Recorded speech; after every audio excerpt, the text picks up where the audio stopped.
Сәлем достар, бүгінгі видеода біз безе, яғни меренга жасап үйренетін боламыз. Бұл меренгаларды торттарды әсемдеген кезде қолдансаңыздар болады.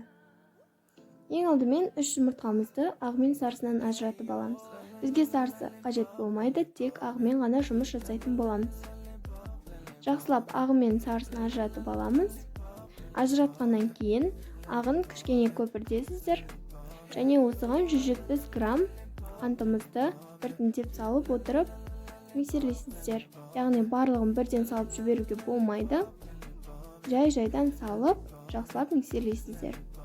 Қатты көпіргенше миксерлеп, кез келген түстегі краситель қоссаңыздар болады. 10-15 минут аралығында миксерлейсіздер. Мен көк краситель қостым. Кез келген красительмен қосып, немесе красительсіз де жасасаңыздар болады.